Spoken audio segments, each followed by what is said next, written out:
Je remercie Dieu pour chaque fois qu'il me convainc. Parfois, je dois le remercier plus que je ne le ressens, mais vous savez. Un jour de la semaine passée, je le remerciais pendant toute la journée. Je disais « Merci Seigneur de m'avoir montré cela. Merci Seigneur parce que... Merci Seigneur de m'avoir montré cela. » Et alors, finalement, j'étais contente que c'était l'heure de dormir pour que tu ne me montres plus rien d'autre.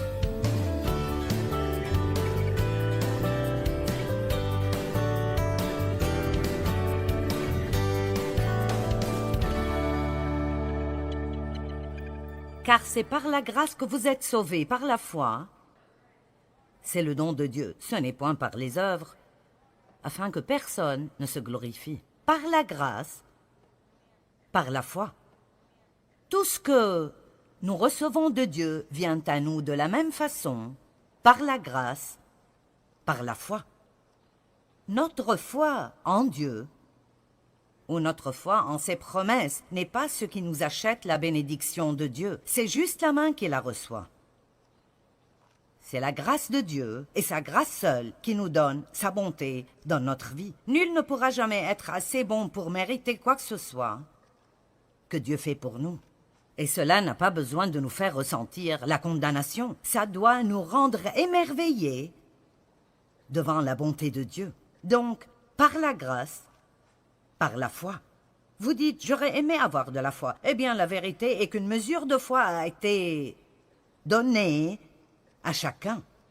Romains chapitre 12. Tout homme, toute femme, tout garçon et toute fille a la foi. Vous avez la foi. Vous avez assez de foi pour faire tout ce que vous êtes supposé faire dans la vie à tout moment donné. Dites, j'ai la foi. Maintenant, votre foi paraît être faible parce que peut-être que vous ne l'avez pas beaucoup utilisée. Ou peut-être que vous utilisez seulement votre foi dans certains domaines. Pendant longtemps, la foi que j'avais en Dieu, je l'exerçais seulement quand il s'agit d'obtenir le pardon pour mes péchés et d'espérer que j'irai au ciel. Je ne savais pas que je pouvais utiliser ma foi dans d'autres aspects de ma vie. Vous ne possédez pas parce que vous ne demandez pas. Si vous demandez dans la foi, vous recevrez. Et laissez-moi juste vous dire maintenant que vous pouvez demander à Dieu n'importe quoi et toute chose. Vous ne pouvez pas demander trop de Dieu. Vous dites, eh bien, et si je demande la mauvaise chose? Eh bien, vous ne la recevrez pas. Donc, vous savez, nous ne devons pas avoir peur. Eh bien, et si je ne devrais pas demander ceci à Dieu? Eh bien, il ne vous le donnera pas. Il y a certaines choses dont la Bible nous dit qu'il ne faut pas les demander, mais il y a plusieurs régions dans la vie qui sont juste uniques et particulières à notre propre vie. La Bible ne vous dit pas qui épouser ni quand acheter une nouvelle voiture, mais elle donne la sagesse. Et si nous suivons la direction du Saint-Esprit, nous suivons la sagesse, et nous comptons sur Dieu pour nous aider, nous pouvons commencer à avoir des vies absolument incroyables. Je ne savais pas que je pouvais utiliser ma foi pour dépasser mon passé. Je pensais que j'étais coincée avec... Eh bien, j'ai été une victime d'abus. Eh bien, je ne m'appellerai jamais une victime d'abus maintenant. Jamais. Vous ne pourrez jamais me faire dire que je suis une victime d'abus parce que je ne suis pas une victime d'abus. Je suis une nouvelle création en Christ et je marche dans la victoire. Et quoi qu'il vous soit arrivé, je veux vous encourager. Débarrassez-vous de toute mentalité de victimisation que vous puissiez avoir. Nous ne pouvons pas toujours être des victimes et être de nouvelles créations en Christ. Alors, vous avez de la foi. Ce que nous avons fait dans ce ministère, nous l'avons fait par la foi. Vous n'avez vraiment aucune idée, dans le naturel, combien je ne suis pas qualifiée pour faire ceci. C'est vraiment presque hystériquement, ridiculement, drôle. Et pour cette raison, je sais que c'est Dieu. C'est pour cela que dans 1 Corinthiens 1, il est écrit que Dieu a choisi les choses folles du monde pour confondre les sages. Il veut que le monde regarde et dise « Ce n'est pas possible. Pas possible. Ce n'est pas possible que tu puisses faire ça. » Et puis il veut que le monde regarde comment ça arrive à travers vous. Amen. Afin que nulle chair ne se glorifie. Je me demande combien de personnes vous ont regardé en pensant « C'est impossible pour toi de changer. » C'est impossible pour toi de faire ceci un jour. Mais en mettant votre foi en Dieu, vous le faites. Eh bien, je n'avais vraiment pas prévu de prêcher à propos de la foi ce week-end. En fait, j'ai pensé à ceci il y a 2 semaines, assis sur ma chaise, parce que je lisais ce chapitre, qui est l'épître à Philémon, et je suis arrivé au verset 22, et quelque chose a cliqué en moi. Et puis j'ai juste pensé, je ferai un petit message sur comment la foi fonctionne, parce que il y a ce qu'on appellerait à juste titre des lois de la foi. Et une loi est quelque chose qui marche à chaque fois. La gravité est appelée une loi, la loi de la gravité, ce qui veut dire qu'à chaque fois, pas parfois, mais à chaque fois que je jette quelque chose dans l'air, ça tombera. Et donc il y a certaines lois de la foi, et ce que je veux dire est qu'il y a certaines façons par lesquelles la foi marchera, et d'autres par lesquelles la foi ne marchera pas. Et alors, comme vous avez la foi, dites « j'ai la foi ». Et comme vous n'obtiendrez rien de Dieu, sauf si vous utilisez votre foi, je pense que ce serait bien de prendre un peu de temps ce matin, juste pour voir si vous faites ce que nous devrions faire avec notre foi, et si vous utilisez cette foi d'une manière qui la rend productive et fonctionnelle. Vous êtes d'accord? Ok. Maintenant, lisons donc Philémon 1, verset 22. Paul écrit à Philémon à propos d'un esclave qu'il avait nommé Onésime, et il s'était en fait enfui de chez Philémon, et Paul l'a rencontré. Et il est devenu un fils spirituel de Paul, et maintenant Paul allait le renvoyer chez Philémon. Et il voulait s'assurer que Philémon le recevra gracieusement et qu'il ne le punirait pas parce qu'il s'était enfui. Et c'est ce dont parle la partie majeure de l'épître. Mais après, Paul dit, et c'est très important, Paul était en prison quand il a écrit cette lettre, en prison, et il n'avait aucune idée de quand il sortirait de là.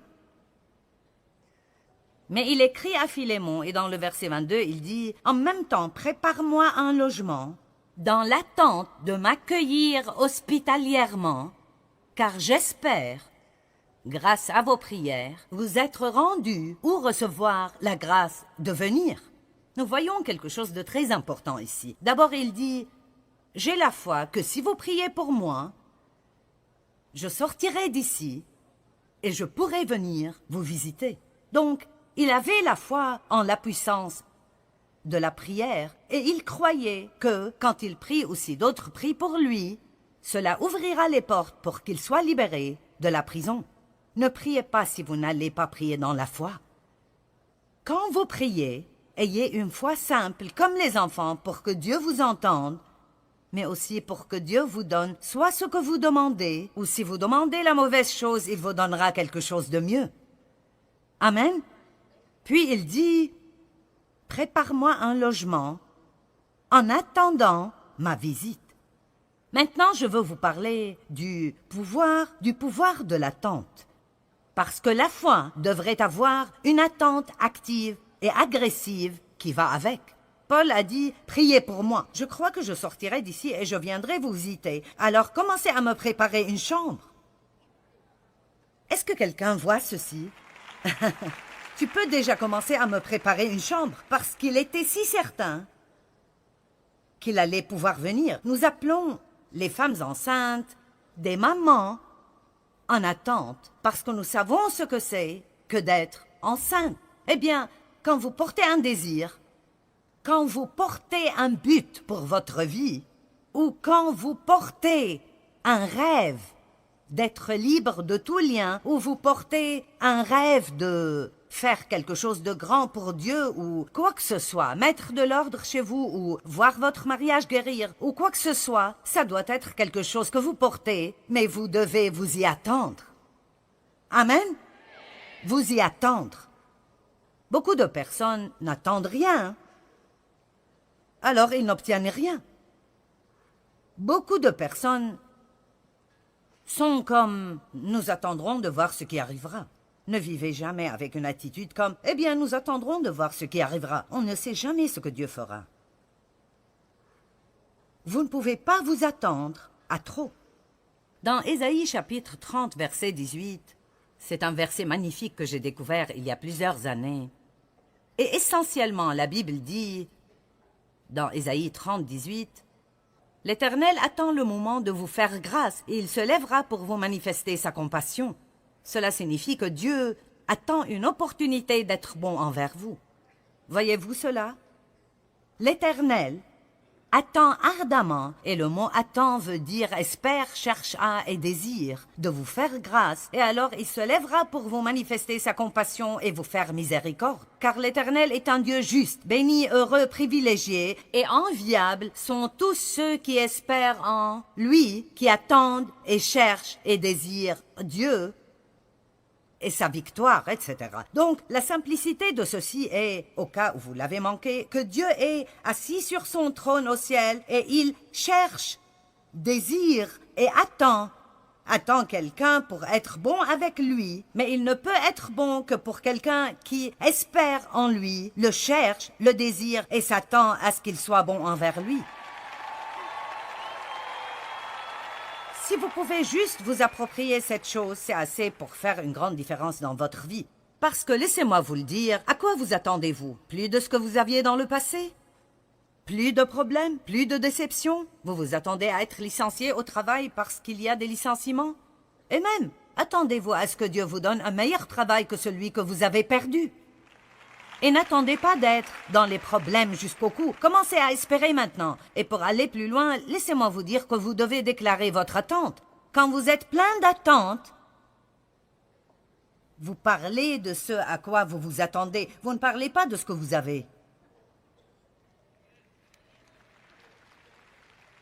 Que quelqu'un écoute cela et le comprenne.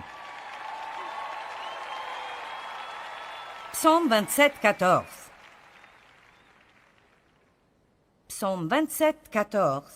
Attends-toi donc à l'Éternel et espère en lui. Sois fort et affermis ton courage, que ton cœur soit vaillant et endurant. Oui, attends-toi à l'Éternel et espère en lui. Que tout le monde dise « Je m'attends ». Maintenant, nous parlons beaucoup d'Ésaïe 40, 31, et dès que je commencerai à le citer, vous le reconnaîtrez tous. Les gens applaudissent quand on cite ce verset. Mais ceux qui comptent sur l'Éternel renouvellent leur force. Ils prennent leur envol comme de jeunes aigles. Sans se lasser, ils courent, ils marchent en avant et ne s'épuisent pas. Nous devons penser que c'est comme...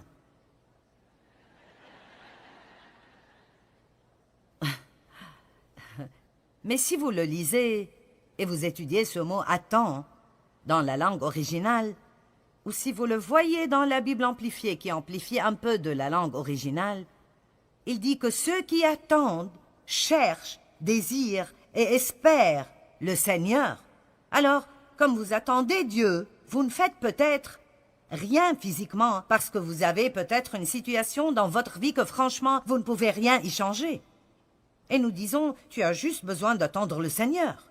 Mais cette attente, même si vous n'êtes pas actif dans vos actions pour résoudre votre problème, vous êtes très actif spirituellement.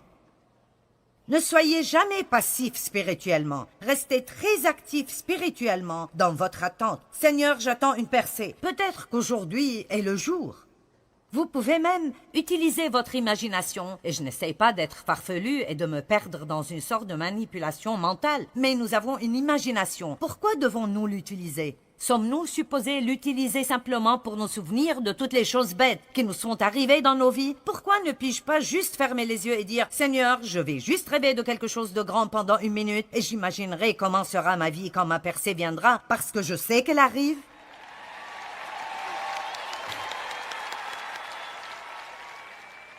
Amen. Donc, la foi est pleine d'espérance. Numéro 2, nous devons comprendre que la foi est la seule chose qui plaît à Dieu. Hébreux 11:6. Sans la foi, il est impossible d'être agréable à Dieu, car il faut que celui qui s'approche de Dieu croit que Dieu existe. Et j'aime vraiment la deuxième partie du verset. Et qu'il est le rémunérateur de ceux qui le cherchent ardemment.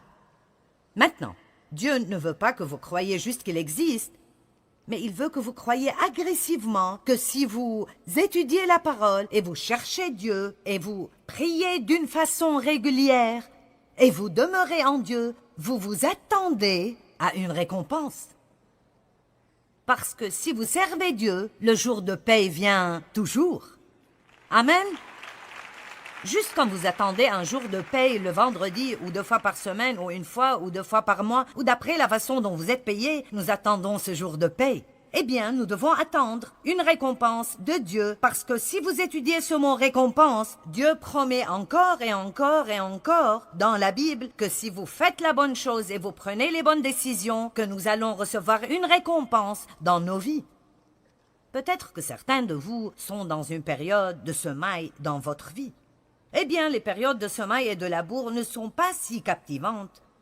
Mais un fermier ne sème jamais sans avoir une récolte en tête. Il sème parce qu'il s'attend à une récolte.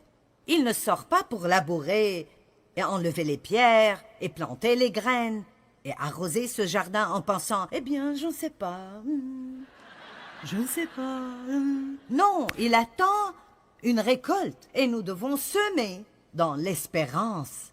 C'est pour cela que même si nous ne donnons pas, nous ne devons jamais donner financièrement au royaume de Dieu juste pour recevoir quelque chose. Ce n'est pas une bonne motivation pour le don. Nous devons donner pour que quelqu'un soit béni et pour honorer Dieu, mais nous devons toujours semer avec espérance, en ayant la foi que puisque je suis obéissant de faire ce que Dieu m'a donné de faire, alors je peux lui faire confiance de répondre à tous mes besoins selon ses richesses dans la gloire en Jésus-Christ. Le don est simplement intelligent parce que vous semez dans votre futur. Sans la foi, il est impossible de plaire à Dieu. Nos actes accomplis sans la foi ne plaisent pas à Dieu. C'est seulement ce que nous faisons dans la foi. Et cela veut dire qu'on croit de tous nos cœurs que Dieu nous a demandé de le faire. C'est ce que nous faisons dans la foi pour le glorifier, qui lui plaît.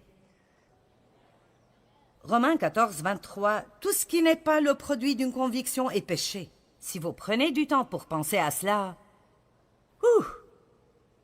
ça peut vous tomber dessus. Tout, quoi que je fasse, que je ne fais pas dans la foi, est péché. L'inquiétude est un péché. La peur est un péché. Combien d'entre vous se plaignent dans la foi? Alors cela veut dire que le fait de se plaindre n'est pas juste un « c'est un péché ». Et c'est pour cela que régulièrement nous devons dire « Merci Jésus, parce que tu m'as pardonné tous mes péchés et je peux être continuellement purifié par le sang de Jésus-Christ. » Amen. Alléluia. N'épousez pas quelqu'un si vous n'êtes pas vraiment dans la foi à ce propos. Vous savez, je me suis mariée la première fois quand j'avais 18 ans parce que... Et je savais tout au fond de moi-même que c'était une erreur. Mais parce que mon père a abusé de moi, sexuellement, je pensais que personne ne voudrait jamais de moi. Alors j'ai pris la première opportunité qui s'est présentée. Je pense que beaucoup de gens font cela. Ils sont si désespérés, ils ont peur de ne jamais avoir personne ou ils essayent de se débarrasser de ces sentiments de solitude qu'ils ont. Alors ils font quelque chose sans avoir la paix. Et puis ils souffrent pendant de nombreuses années. Ne faites pas quelque chose si vous n'avez pas de paix à ce propos. Si vous ne pouvez pas le faire dans la foi, alors ne le faites pas. Ne soyez pas poussés par vos amis à faire des choses que vous savez que vous ne devez pas faire. Si vous n'avez pas de paix quand il s'agit de voir un certain film, même si tout le monde y va, vous ne devez pas le faire si vous ne pouvez pas y aller par la foi. Allez. Eh bien, vous êtes plutôt calme après ceci. Maintenant, je ne sais pas pour vous, mais j'aime ce genre de choses. J'aime être défié par la parole. En fait, j'aime quand Dieu me corrige ou me réprimande. Je n'aime pas le fait que j'ai fait quelque chose de mauvais, mais je suis contente de pouvoir recevoir la correction de Dieu. Je ne suis jamais condamnée par elle. Je suis heureuse. Je remercie Dieu pour chaque fois qu'il me convainc. Parfois, je dois le remercier plus que je ne le ressens, mais vous savez... Un jour de la semaine passée, je le remerciais pendant toute la journée. Je disais « Merci Seigneur de m'avoir montré cela. Merci Seigneur parce que... Merci Seigneur de m'avoir montré cela. » Et alors, finalement, j'étais contente que c'était l'heure de dormir pour que tu ne me montres plus rien d'autre. Remercier Dieu chaque jour n'est pas comme cela, mais Apprenez comment être content parce que vous avez ce genre de relation avec le roi des rois et le seigneur des seigneurs, et parce qu'il vous aime assez pour ne jamais vous abandonner dans les problèmes que vous avez. J'aime cela, j'aime cela, j'aime cela. Alors si je me mêle de vos affaires en disant tout ce qui n'est pas le produit d'une conviction est péché, que cela vous rende heureux. Tout ce qui vous met mal à l'aise doit être quelque chose dont vous avez besoin. Troisième point.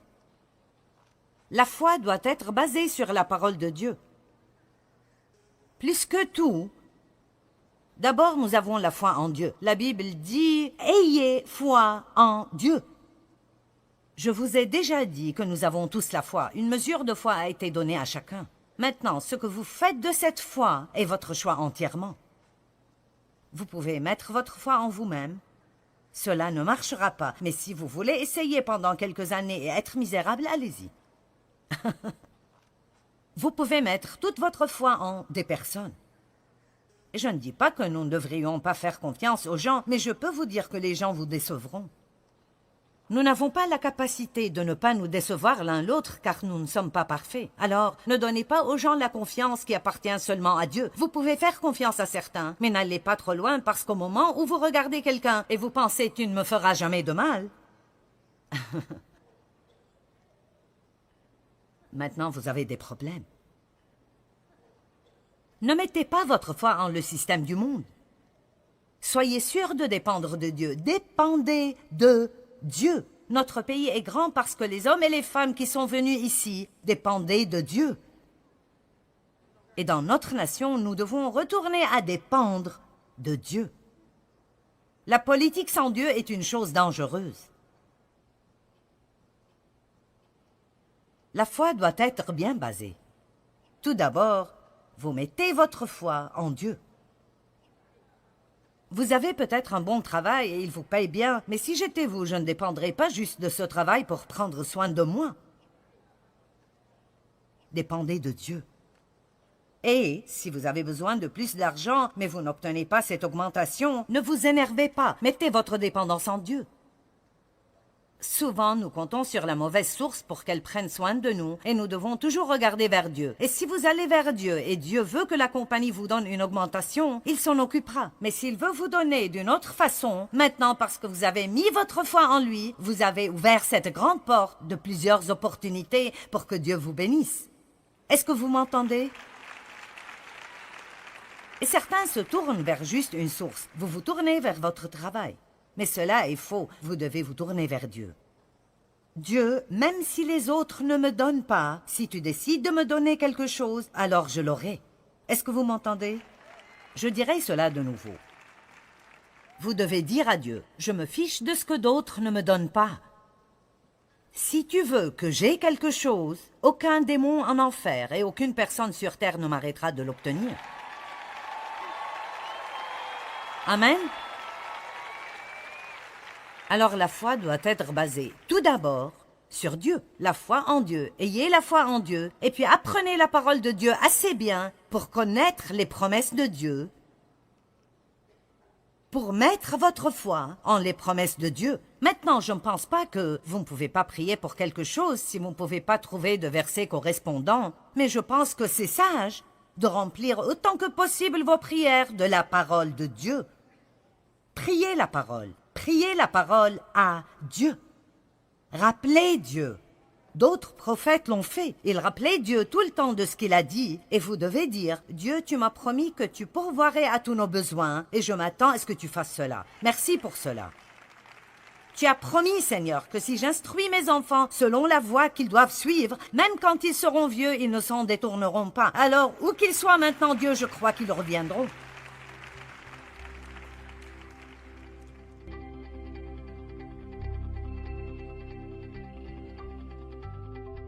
Eh bien, la Bible dit que Dieu a donné à chacun une mesure de foi. Et vous savez, plus nous utilisons cette foi, plus elle grandira. Et aussi, nous avons sa grâce qui nous aide. À chaque fois que nous agissons dans la foi, sa grâce, sa puissance et sa capacité viennent à nous pour nous aider à être efficaces dans tout domaine de notre vie. Vous savez, je pense que nous avons besoin d'apprendre autant que nous le pouvons à propos de la grâce, parce que la grâce est phénoménalement incroyable. La grâce est la puissance de Dieu qui vient à nous gratuitement et nous rend capables de faire ce que nous avons besoin de faire dans la vie, sans aucune lutte, fatigue ou effort de notre côté. La grâce est ce qui nous sauve. La grâce nous pardonne. La grâce nous offre la miséricorde. La grâce est vraiment incroyable.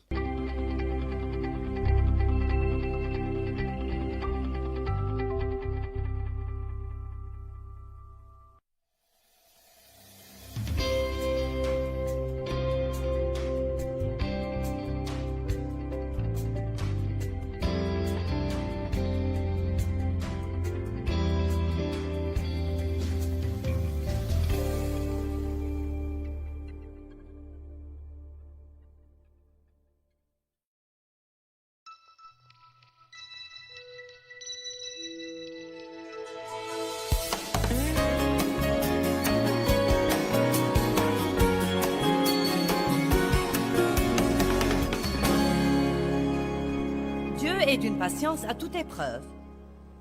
Et il est miséricordieux. Il est patient et il fait beaucoup d'efforts pour sauver les gens du péché dans son pardon et sa miséricorde. Et je crois vraiment que c'est ce qu'il essaye de faire en ce moment même par ma bouche. Et évidemment, vous êtes tous ici et j'apprécie votre présence ici. Mais je m'adresse non seulement à vous ce soir, ou peut-être principalement à vous, mais encore à tous les gens dans le monde entier qui ont zappé à cette émission et qui croient que c'était par hasard. Et Dieu essaye de vous parler, il essaye de vous faire savoir combien il se soucie de vous et vous aime et qu'il a pour vous une vie bien meilleure que celle que vous vivez en ce moment. Peut-être que vous ne savez pas grand-chose sur Dieu et vous croyez que vous êtes hors de sa portée, mais laissez-moi vous dire quelque chose. Dieu a un long bras et il peut étendre le bras et vous soulever de votre fosse pour vous sauver.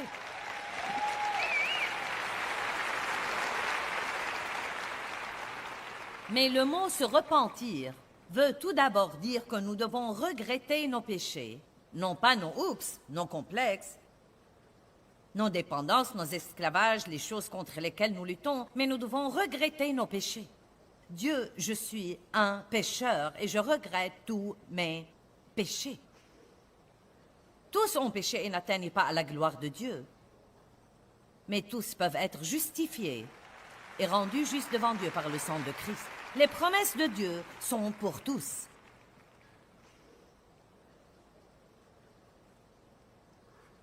Nous pouvons tous redevenir tout nouveau, chacun d'entre nous. Mais nous devons comprendre que le jour viendra où nous rendrons compte de notre vie. Et je crois, vous savez peut-être, comme jamais auparavant, que cela m'inquiète, ou peut-être que c'est une nouvelle préoccupation que Dieu me met dans le cœur, car c'est ce qu'il veut que je partage en ce moment. Et comme je l'ai déjà dit, je partage non seulement pour les gens qui sont ici, mais encore pour tous les gens là-bas qui sont si trompés, les gens qui ont été trompés même par la religion, les gens qui vont à l'église en pensant « Je vais aller à l'église, peut-être que Dieu m'aidera. » Et vous allez à une église et peut-être vous n'y trouvez pas grand-chose de Dieu, vous trouvez beaucoup de jugements et de critiques. Et peut-être que les gens ne savent pas quoi faire de vous. Vous avez tellement de problèmes qu'ils ne savent pas quoi faire de vous. Vous savez, Jésus n'est pas mort pour que vous puissiez avoir une religion, il est mort pour que vous puissiez avoir une relation avec lui. Et même si vous avez essayé quelques églises et que ça n'a pas marché, Jésus vous appelle en ce moment, par ma voix, et vous dit « Venez à moi ». Venez à moi, vous tous qui êtes fatigués, chargés et accablés, et moi, je vous donnerai du repos. Dieu veut donner du repos à vos âmes fatiguées. Il y a un numéro sur votre écran. Si vous voulez avoir une relation avec Jésus-Christ, appelez ce numéro et quelqu'un dans mon bureau va prier avec vous et vous expliquer ce que veut dire être régénéré et ce que veut dire être sauvé. Nous ne voulons pas que vous soyez perdus, que vous soyez trompés. Dans Ésaïe chapitre 5, 20 que nous allons étudier, il nous parle de quelque chose qui va arriver dans le monde et qui arrive en ce moment et c'est vraiment effrayant. Malheur à ceux qui appellent le mal bien et le bien mal, qui font de l'obscurité la lumière et de la lumière l'obscurité, qui font passer pour amer ce qui est doux et pour doux ce qui est amer. Eh bien, les choses deviennent embrouillées dans notre société. Combien d'entre vous le savent? Les choses qui étaient mauvaises il y a 20 ans, les gens ne sont pas si sûrs qu'elles sont mauvaises aujourd'hui. Et c'est très dangereux et inquiétant, car que vont croire les gens dans les 20 ans qui vont venir si aucune norme n'est fermement mise pour l'Église? Et c'est notre responsabilité. Ceux d'entre nous qui montent en chair, ceux d'entre nous qui ont des dons d'enseignement, c'est notre responsabilité d'être très clair avec les gens. Oui, Dieu vous aime. Oui, sa grâce couvre votre péché. Il n'y a aucun péché qui ne puisse pas vous être pardonné et il n'y a pas de limite au nombre de fois où Dieu vous pardonnera. Mais vous ne pouvez pas être pardonné pour un péché dont vous ne voulez pas vous repentir et que vous voulez continuellement faire en croyant que Dieu vous comprendra et que d'une façon ou d'une autre, vous serez un cas spécial et que ça pourra passer. Je vous prie d'applaudir un peu plus fort, cela m'aidera.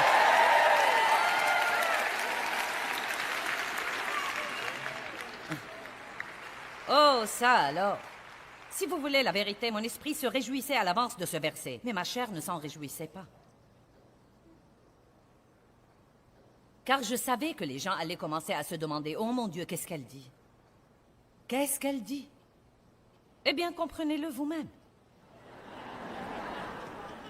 Réunissez-vous avec Dieu et comprenez ce que je dis. Certains d'entre vous savent déjà. Vous savez déjà exactement ce que je veux dire. Mais je ne vous aimerais pas si je ne le disais pas. Malheur à ceux.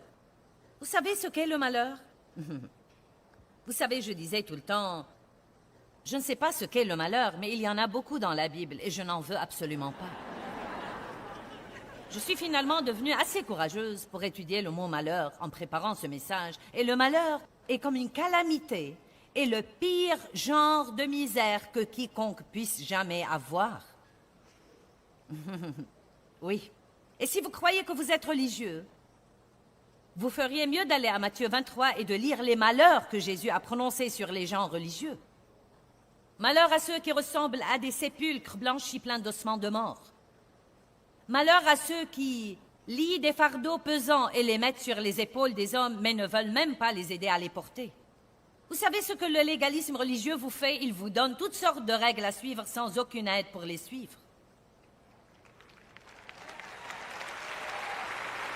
C'est pourquoi vous devez comprendre la grâce et vous devez comprendre la puissance du Saint-Esprit et vous devez comprendre que tout ce que Dieu vous appelle à faire, il vous aidera à le faire. Vous m'entendez? Tout ce que je vous prêche ici ce week-end, ne craignez pas de ne pas pouvoir le faire, parce que si c'est quelque chose que Dieu vous demande de faire, il vous aidera à le faire.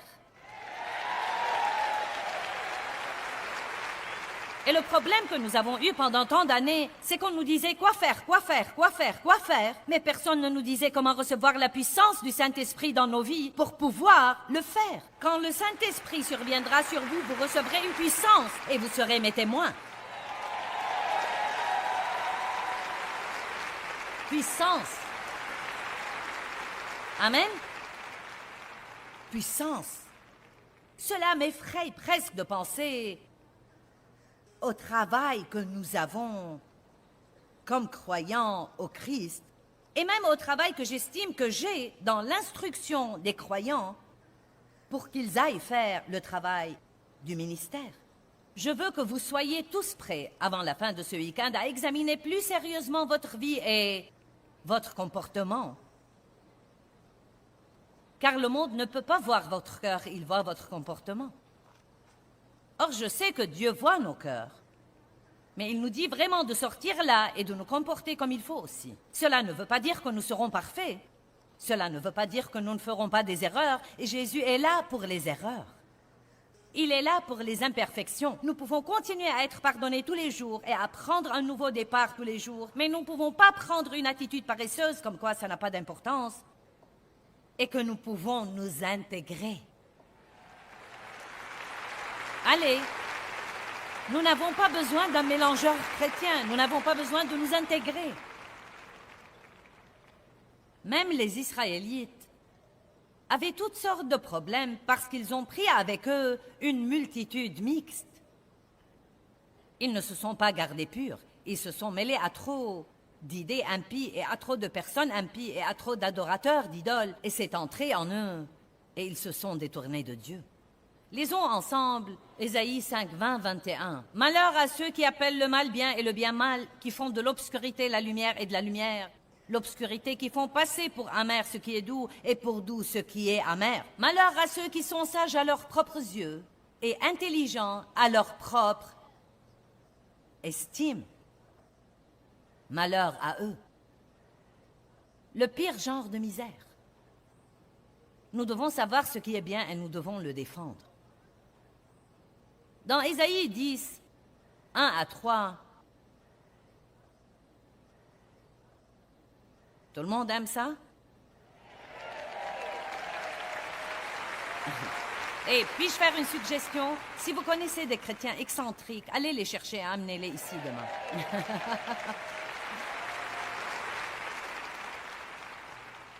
Amen? Certains d'entre vous pensent qu'il n'y a pas de la place dans le bâtiment. Bon, maintenant, nous allons plonger dans quelque chose ici pour 1 minute. Malheur aux juges qui prescrivent des lois malfaisantes et aux magistrats qui transcrivent des jugements injustes et oppressifs et accablants. Wow! Et le verset 3. « Et que ferez-vous au jour de la visitation de la colère de Dieu et de la destruction qui vient de loin? Chez qui fuirez-vous pour trouver du secours? Où déposerez-vous pour les garder? Où mettrez-vous vos richesses? Et avec qui laisserez-vous votre gloire? » Je crois que les gens prennent aujourd'hui des décisions dans la fierté de leurs pensées. J'ai une position de puissance, j'ai une position d'autorité, et c'est ce que je crois et il va devenir loi. Mais c'est une situation dangereuse, dangereuse. J'ai un livre ici que Dave m'a passé intitulé « L'intention originale de David Burton » et je vais vous en lire quelques trucs, juste quelques trucs. Ces dernières années, les conflits concernant les expressions religieuses ont été parmi les controverses les plus fréquentes réglées par les cours fédérales et la Cour suprême américaine qui ont publié de nombreuses décisions à ce sujet, une pratique sans précédent dans l'histoire américaine. Donc, ils ont commencé à décréter sur les expressions religieuses faites dans les endroits publics, surtout si elles sont faites dans une école ou une salle d'audience ou toutes sortes de propriétés fédérales, disant qu'on ne peut pas mélanger l'Église et l'État. Et c'est une interprétation erronée et une tromperie absolue au sujet du premier amendement. Ce n'est pas ce que cela veut dire. En fait, je peux vous le lire et c'est très simple.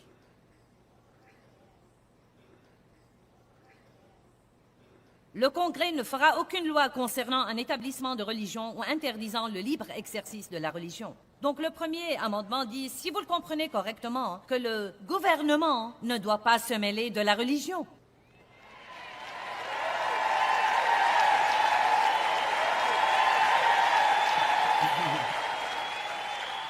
Non, mais il ne dit pas que l'Église ne doit pas se mêler du gouvernement. Il nous promet que, non mais, toute la raison pour laquelle les gens sont venus ici de l'Angleterre et ont démarré cette nation était pour s'éloigner de la tyrannie religieuse. Notre nation tout entière, toutes nos lois ont été fondées sur la parole de Dieu. Je ne voudrais pas vexer les types de l'Angleterre. Nous sommes de grands amis avec l'Angleterre maintenant, mais... Et la même chose est arrivée dans beaucoup d'autres nations. Puis-je vous montrer quelque chose? Un merveilleux exemple. C'est une bouteille de sauce salade italienne. Maintenant, vous savez, quand vous la laissez reposer et qu'elle n'est pas active, tous les bons trucs descendent au fond. Et vous avez ce truc là-haut qui est vraiment très insipide et gras. C'est étonnant ce qui arrive si vous le mélangez avec les bons trucs. Mais tout seul, il est comme... Qui en voudrait? Eh bien, nous sommes plutôt comme ça comme chrétiens parfois. Nous laissons tous les trucs de Jésus descendre au fond. Et tout ce qui nous reste est plutôt... insipide. C'est comme, puis-je avoir un peu de sel?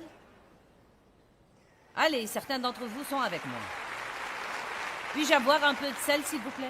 Maintenant, voilà ce qui arrive quand vous essayez de séparer Dieu de choses.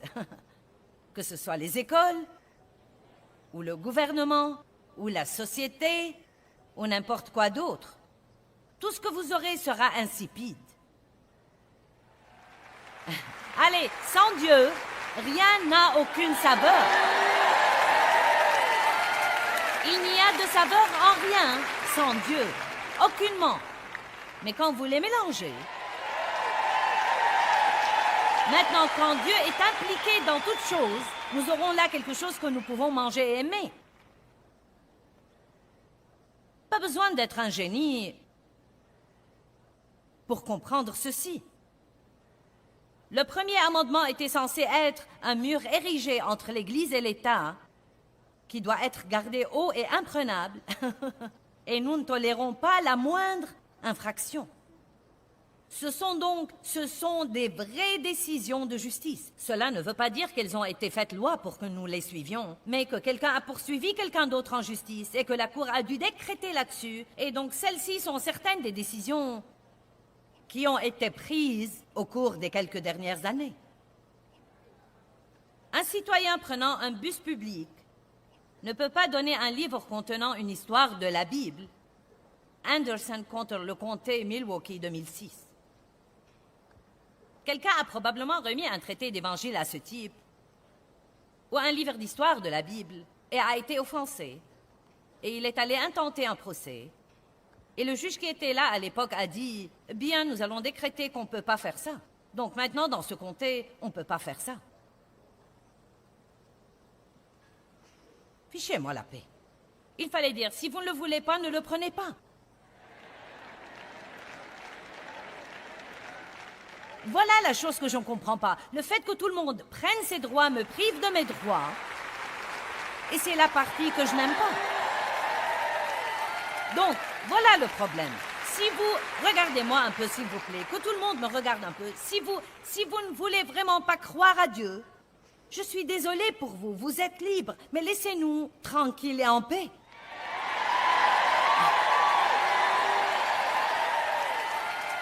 Amen. Parce que je suis aussi heureuse que je puisse l'être. Et je suis si libre, et j'ai tant de paix et de joie, et ma vie est complètement rétablie, et je n'ai pas peur de rendre compte de ma vie à Dieu.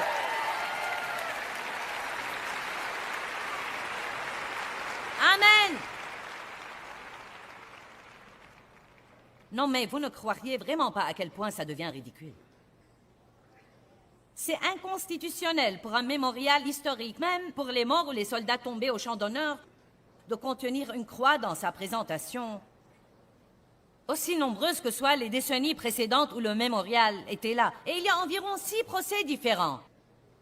La ville de Gênes, La Mesa, San Diego, etc. J'ai toutes les années ici. Nous avons ce livre sur la table des ressources. C'est inconstitutionnel pour un cimetière public d'avoir une jardinière en forme de croix, car si quelqu'un voyait cette croix, cela pourrait lui causer une affliction émotionnelle et ainsi causer un préjudice. Eh bien, ça m'affligerait de ne pas voir la croix, merci. Donc, j'aimerais personnellement la voir, elle me calme. J'ai une énorme croix à l'arrière de notre bâtiment au bureau et je l'aime. C'est inconstitutionnel qu'une scène de la Nativité soit affichée sur un bien public. C'est inconstitutionnel pour un chrétien de prier des prières publiques qui reflètent sa foi personnelle et sa croyance. Au Minnesota. On a interdit à un fonctionnaire de garer sa propre voiture au parking d'État parce qu'il avait un autocollant religieux sur son pare-choc. Souvenez-vous que ce ne sont pas des lois. Ça ne veut pas dire que vous devez dire « Mon Dieu, je ne peux plus faire ça ». Mais ce qu'il y a, c'est que ces procès deviennent des précédents qui ne devraient jamais arriver.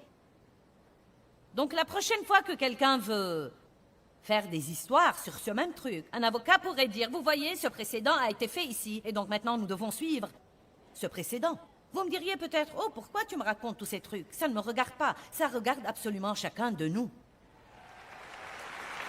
Car voilà ce qui arrivera. Si nous ne comprenons pas ce qui arrive, il va continuer à arriver, car nous n'allons pas du tout y faire face. Nous n'allons pas défendre nos droits, nous n'allons pas combattre pour eux.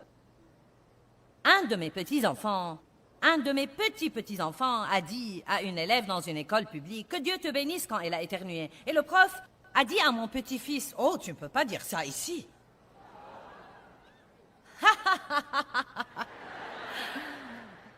Oh oui? Que Dieu vous bénisse, que Dieu vous bénisse, que Dieu vous bénisse, que Dieu vous bénisse, vous bénisse, vous bénisse.